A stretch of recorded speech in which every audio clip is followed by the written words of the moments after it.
सभी विद्यार्थियों का न्यू स्टार क्लासेज में स्वागत है। देखिए विद्यार्थियों, आज हम जो अपना चैप्टर 10 है, इस 10वें चैप्टर से रिलेटेड कुछ न्यूमेरिकल के बारे में विचार करते हैं। देखिए, जैसे पहला क्वेश्चन है कि कोई ऑब्जेक्ट 15 सेंटीमीटर वक्रता त्रिज्या के अवतल दर्पण से 10 सेंटीमीटर तथा 5 सेंटीमीटर की दूरी पर स्थित है, तो दोनों स्थितियों में प्रतिबिंब की स्थिति, प्रकृति व रेखीय आवर्धन का परिकलन कीजिए। देखिए विद्यार्थियों, जैसे हमारे पास ये एक क्वेश्चन दे रखा है, इस क्वेश्चन में देखिए सबसे इंपॉर्टेंट बात यह है कि यहाँ पर कौन सा दर्पण दे रखा है, अवतल दर्पण। और मैंने आपको विद्यार्थियों चिन्ह परिपाटी में बताया था कि अवतल दर्पण में समस्त दूरियां ऋणात्मक होती हैं छोड़ करके बिंब की ऊंचाई को, अर्थात अवतल दर्पण में बिंब की दूरी धनात्मक, बाकी समस्त दूरियां ऋणात्मक होती हैं। तो देखिए विद्यार्थियों, सबसे पहली बात हम इसे सोल्व करते हैं, ध्यान दीजिएगा।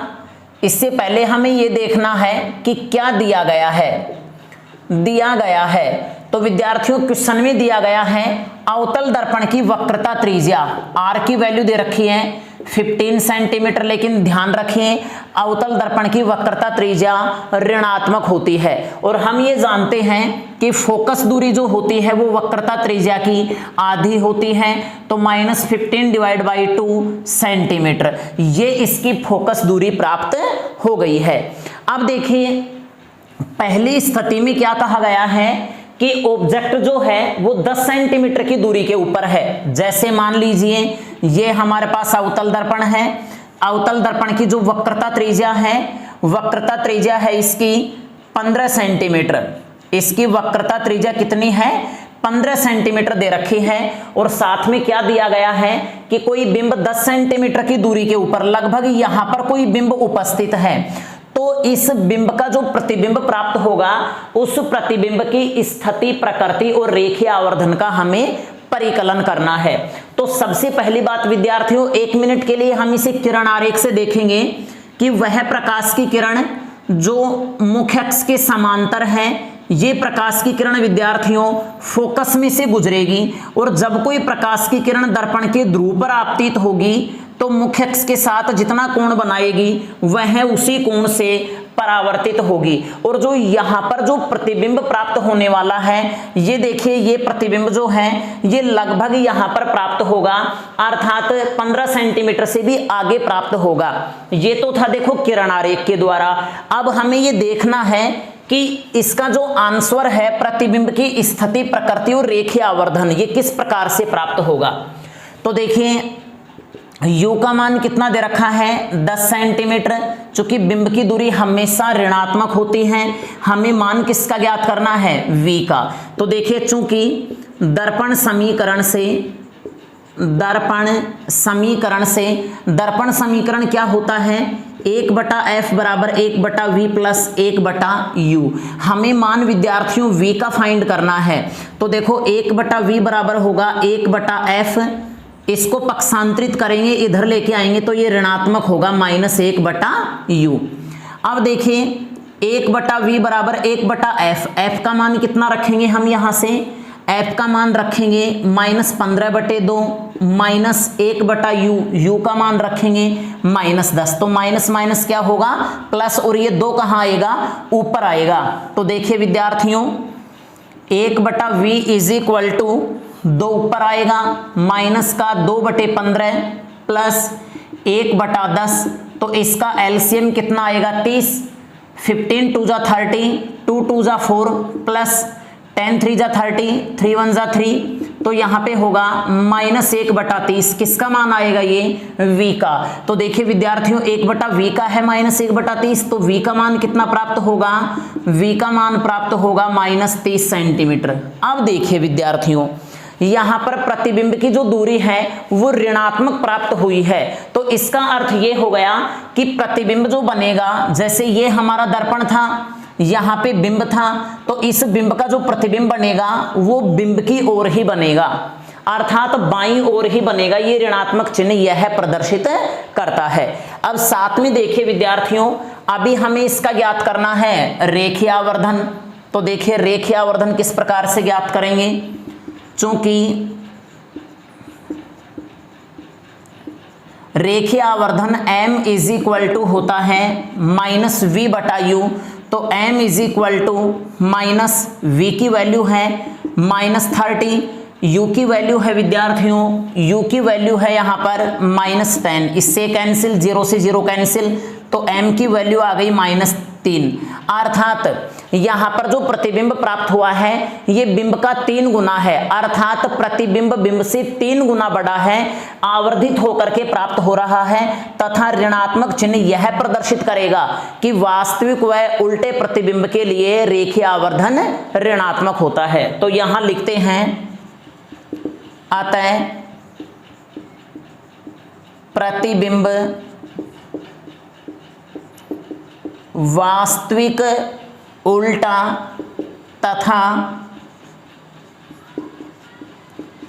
3 गुना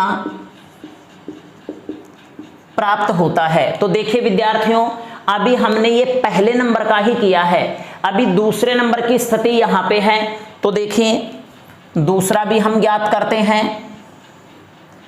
दूसरे नंबर पे आता है विद्यार्थियों u का मान कितना दे रखा है 5 सेंटीमीटर, चूंकि बिंब दूरी ऋणात्मक होती है इसलिए हमने u को लिख दिया -5 सेंटीमीटर। मान किसका ज्ञात करना है विद्यार्थियों, v का। और मैंने आपको पहले ही बता रखा है कि जिस भौतिक राशि का मान हमें ज्ञात करना होता है उस भौतिक राशि के साथ हम साइन कन्वेंशन नहीं लगाएंगे, चिन्ह परिपाटी प्रयुक्त नहीं करेंगे। तो देखिए चूंकि दर्पण सूत्र से,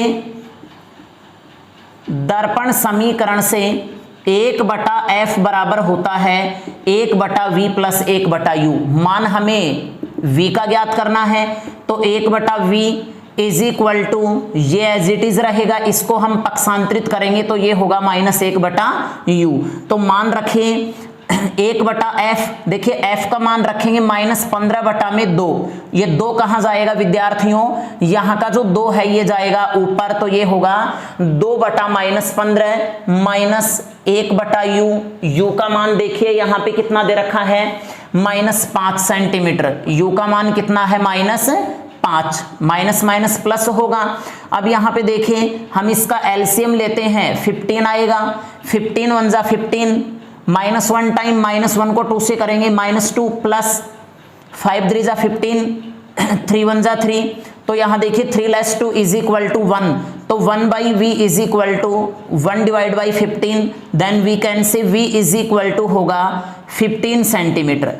अब देखिए यहाँ पर जो प्रतिबिंब प्राप्त हुआ है इसकी दूरी धनात्मक है, तो इसका अर्थ ये हो गया, इससे ये बात तो तय है कि प्रतिबिंब जो बनेगा वो बिंब से दाईं ओर बनेगा, दर्पण से दाईं ओर बनेगा। जैसे यहाँ पे आपका दर्पण है, यहाँ पे बिंब रखा हुआ है, तो इसका जो प्रतिबिंब प्राप्त होगा ये दाईं ओर अर्थात दर्पण से परे प्राप्त होगा। तो यहाँ पर धनात्मक चिन्ह सीधे व आभासी प्रतिबिंब को प्रदर्शित करता है। तो अब यहाँ देखिए अब इसका रेखीय आवर्धन ज्ञात करेंगे हम।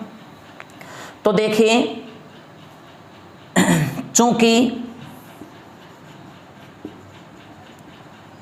रेखीय आवर्धन का फॉर्मूला होगा m is equal to -v/u, तो देखिए विद्यार्थियों m is equal to -v का मान है 15 डिवाइड बाई u का मान है -5, इससे ये कैंसिल, 5 3 जा 15, तो m इज इक्वल टू होगा 3।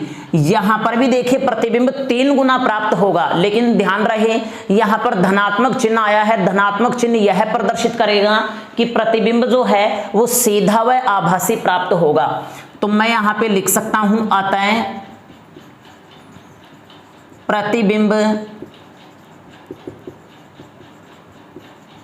सीधा आभासी व 3 गुना कहिए या आवर्धित कहिए, एक ही बात है, 3 गुना प्राप्त होता है। तो देखिए विद्यार्थियों आप इसका एज इट इज स्क्रीनशॉट लेके इसे नोट्स में मेंशन कीजिए, फिर हम बढ़ते हैं नेक्स्ट क्वेश्चन की ओर।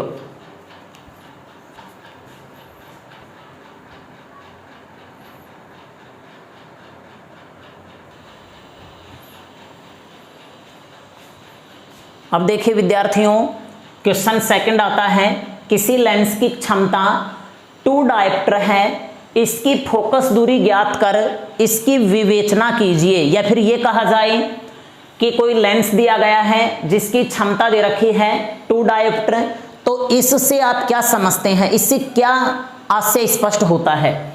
तो देखिए विद्यार्थियों, इसे हम सोल्व करते हैं। क्या दिया गया है, हमें दिया गया है पावर ऑफ लेंस कितना दे रखा है 2.0 डायोप्टर। हमें मान किसका ज्ञात करना है विद्यार्थियों, मान ज्ञात करना है सबसे पहले इसकी फोकस दूरी का। तो देखिए लेंस की क्षमता और फोकस दूरी में क्या संबंध होता है, मैंने आपको प्रीवियस सेशन में बताया था, प्रीवियस वीडियो में हमने अध्ययन किया था कि किसी लेंस की फोकस दूरी का व्युत्क्रम ही क्या कहलाएगी, उस लेंस की क्षमता कहलाएगी। तो देखिए चूंकि P बराबर में होता है 1/f, मान हमें f का ज्ञात करना है, implies that f is equal to होगा 1/p। हमें f की वैल्यू प्राप्त करनी है, क्रॉस मल्टीप्लाई करेंगे तो p बटे में आएगा। अब यहां देखिए f is equal to 1/p और p का मान हम यहां पे रखेंगे 2।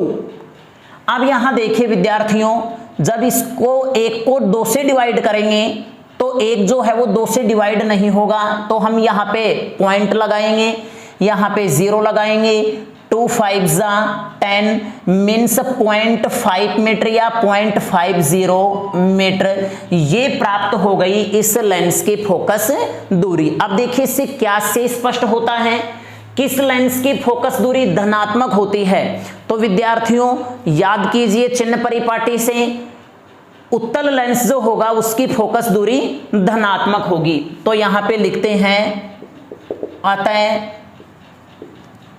यह लेंस उत्तल लेंस होगा, क्योंकि उत्तल लेंस की फोकस दूरी और क्षमता दोनों धनात्मक होती हैं। बेशक आप यहां पे नोट डाल के लिख लेना, कीप इन योर माइंड, ध्यान रखिए उत्तल लेंस की फोकस दूरी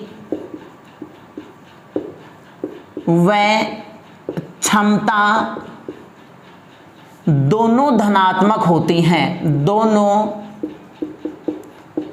धनात्मक, जबकि अवतल लेंस में दोनों ऋणात्मक होती हैं। ये आपको ध्यान रखना है विद्यार्थियों। अब देखिए नेक्स्ट क्वेश्चन की ओर बढ़ते हैं। किसी लेंस की क्षमता -2.5 डायोप्टर है, इसकी फोकस दूरी ज्ञात कर इसकी भी हमें विवेचना करनी है। तो देखिए सबसे पहले क्या दिया गया है विद्यार्थियों, P का मान दे रखा है पावर ऑफ लेंस -2.5 डायोप्टर, मान ज्ञात करना है हमें f का, चूंकि P बराबर में होता है 1/f। तो यहां से देखिए f का मान प्राप्त करेंगे तो f बराबर होगा 1/p, 1/p का मान रखेंगे -2.5। अब यहां देखिए एक को हम डिवाइड करेंगे 2.5 से, तो सबसे पहले यहां ध्यान देना, यहां से पॉइंट हटाएंगे तो यहां पे 0 लगाएंगे। अब देखिए 10 को डिवाइड करेंगे 25 से, ये हो गया -10/25। अब देखिए 10 जो है वो 25 से डिवाइड नहीं होगा, तो यहां पे हम क्या करेंगे विद्यार्थियों, सबसे पहले हम यहां पे पॉइंट लगाएंगे, फिर यहां पे 0 लगाएंगे। अब यहां देखिए 25 4 100, तो ये होगा 4, या फिर आगे हम 0 भी लगा सकते हैं, या फिर 0.4 भी रख सकते हैं, 0.40 मीटर। देखिए ये हमें प्राप्त हो गई इस लेंस की फोकस दूरी। अब देखिए फोकस दूरी जो है यहां पर ऋणात्मक आई है, और हम ये जानते हैं कि अवतल लेंस की फोकस दूरी और क्षमता दोनों ऋणात्मक होती हैं। तो यहां लिख सकते हैं अतः यह लेंस अवतल लेंस होगा। तो देखिए विद्यार्थियों आप इसका भी एज इट इज स्क्रीनशॉट लेके आप इसे नोट्स में मेंशन कीजिए।